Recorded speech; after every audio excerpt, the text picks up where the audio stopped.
BRS Warangal parliament అభ్యర్థిని ప్రకటించడానికి మటుకు బీఆర్ఎస్ అధినేత కేసీఆర్ చాలా ఫిల్టర్ చేసిన పరిస్థితి అయితే నెలకొంది. తాటికొండ రాజయ్యకి టికెట్ ఇస్తారు, ఆల్మోస్ట్ కన్ఫర్మ్ అయింది అనుకున్న సమయంలో కొత్తగా తెర మీదకి మటుకు హన్మకొండ జిల్లా ZP chairman doctor Sudheer Kumar అయితే తెర మీదకి వచ్చాడు.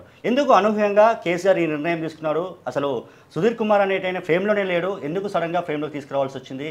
మనతో పాటు మాట్లాడడానికి హన్మకొండ బీఆర్ఎస్ పార్లమెంట్ అభ్యర్థి సుధీర్ కుమార్ ఉన్నారు. అన్నది తెలుసుకుందాం. సార్ నమస్తే. నమస్కారం. తెలుగు ప్రేక్షకులందరికీ కూడా ఎందుకు సడన్గా మీ పేరు అనూహ్యంగా తెర మీదకి వచ్చింది? సడన్గా ఏం లేదు, అది అంటే గతంలో కూడా అప్లై చేసిన దానిలో ఉన్నది. కడియం కావ్యకు టికెట్ ఇచ్చినప్పుడు కూడా నా పేరు ఉండే అందులో. కానీ సడన్గా ఏం తీసుకున్నారని అందరు అనుకుంటారు, కానీ సడన్గా తీసుకున్న నిర్ణయం మాత్రం కాదు అది. ఎందుకంటే ఇప్పుడు ఉద్యమ నాయకుడికి ఇవ్వాలనేటువంటిది, విధేయతకు పట్టం కట్టాలని కేసీఆర్ గారు ఏదైతే నిర్ణయం తీసుకున్నారో అది హర్షిస్తాను. ఇవాళ రాష్ట్ర ప్రజలందరూ కూడా హర్షించే స్థాయికి వచ్చేసింది అది. కాబట్టి తప్పకుండా ఈ నిర్ణయం తీసుకునేలాగా చారిత్రాత్మకమైన నిర్ణయం తీసుకుంటారని నమ్మకం మాకుండే. ఓకే, అంటే ఇప్పుడు మీ పేరు ఫైనల్ అవుతుంది అనే నమ్మకం మీకు ఉండేనా? ఎస్, ఎవరికి ఇచ్చినా చేయడానికి ఒక కార్యకర్తగా పనిచేయడానికి సిద్ధంగా ఉండి, కానీ నా పేరు రావడం అనేటువంటిది నిజంగా హర్షదాయకం. ఊహించారా మీ పేరు వస్తుందని? వస్తే రావచ్చు, చెప్పలేము. ఇప్పుడు వచ్చిందా రాలేదా? మరి వచ్చింది, కన్ఫర్మ్ అయిపోయింది. ఎలా ఫైట్ చేస్తారు? అటు ఆరూరు రమేష్, ఇటు కడియం శ్రీహరి, కడియం కావ్య.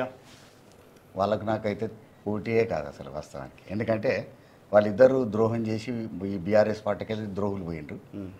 నికార్స్ అయినటువంటి బీఆర్ఎస్ పార్టీ ఇక్కడ నిలబడింది.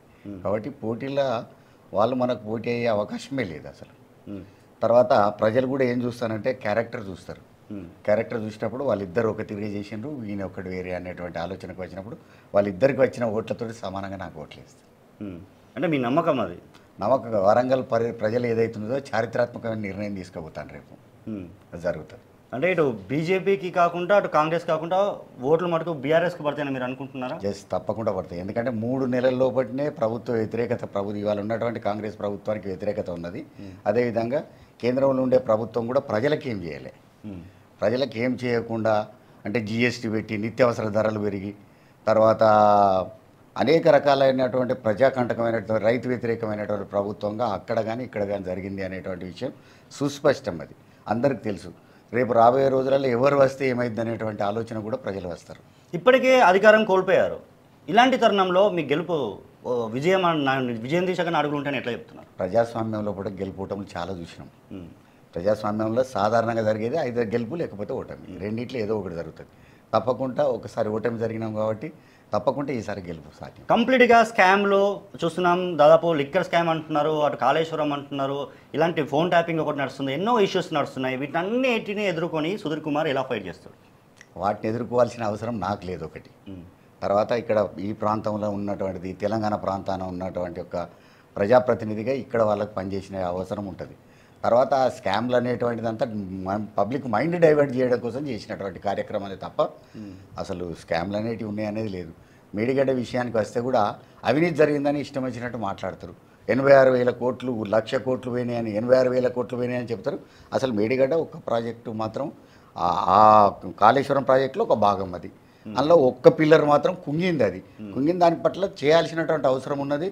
ప్రభుత్వం కానీ వాళ్ళు తీసుకోవాలి, కానీ ఆ పిల్లర్ను పక్కకు పెట్టేసి నీటిని నిల్వ చేసుకొని, నీటిని పంపింగ్ చేసుకొని రైతాంగానికి అందించాల్సినటువంటి అవసరం ఉండే. అవినీతి జరిగితే ఒక్క పిల్లర్ దగ్గర జరుగుతాయి, 20 పిల్లర్లనే. అంటే 3-4 పిల్లర్లు ఉన్నాయి కదా. ఒక్క పిల్లర్ అయితే కుంగింది కాబట్టి 20 పిల్లర్ కుంగింది కాబట్టి పక్కకు ఉండేటువంటి 19 కావచ్చు, 21 కావచ్చు, కొంచెం వంగింది. అది తప్పకుండా 3 పిల్లర్ల దగ్గర అవినీతి జరిగిందని. జాతీయ ప్రాజెక్ట్ అని చెప్పుకున్నాడు కేసీఆర్. అంత పెద్ద ప్రాజెక్ట్ని అంత నెగ్లెన్స్గా ఎట్లా కట్టారు? నెగ్లిజెన్స్ కాదు, ఎందుకంటే ఆ కట్టడం ఏదైతే ఉన్నదో అది ప్రపంచంలో పేరుగాంచినటువంటి multi level lift irrigation project. అది దాని ద్వారా రైతాంగానికి ఎంతో లాభం జరిగింది. గతంలో 68 లక్షల మెట్రిక్ టన్నుల వరిధాన్యం మండేది, ఇవాళ 3 కోట్ల మెట్రిక్ టన్నుల వరిధాన్యం మండే స్థితికి తీసుకొచ్చింది కేసీఆర్ గారు. కేసీఆర్ గారు తీసుకొచ్చినటువంటిది ఏదైతే ఉన్నదో రైతాంగంకు లాభం చేయడం కోసం. అది ఎప్పుడైనా జరుగుతాయి ఇవన్నీ. సాధారణంగా ఇప్పుడు ఉన్న ప్రాజెక్ట్ ఐజిటీస్గా ఉన్నదంటే ఏ ప్రాజెక్టులైనా అవకతవకలు జరుగుతూనే ఉంటాయి. అందులో అవకతవకలు అంటే ఇన్ ద సెన్స్ దాని లోపల ఏదైనా జరిగే అవకాశం ఉంటుంది. ఎందుకంటే నీళ్ళు ఎక్కువ ఉన్నాయి. అవంతా ఎవరు ఇంజనీరింగ్ వాళ్ళు చేయాల్సినటువంటి పని. ముఖ్యమంత్రి గారు పోయి ఇంజనీరింగ్ చేయలేడు కదా, అక్కడ కూర్చొని చేయలేడు కదా.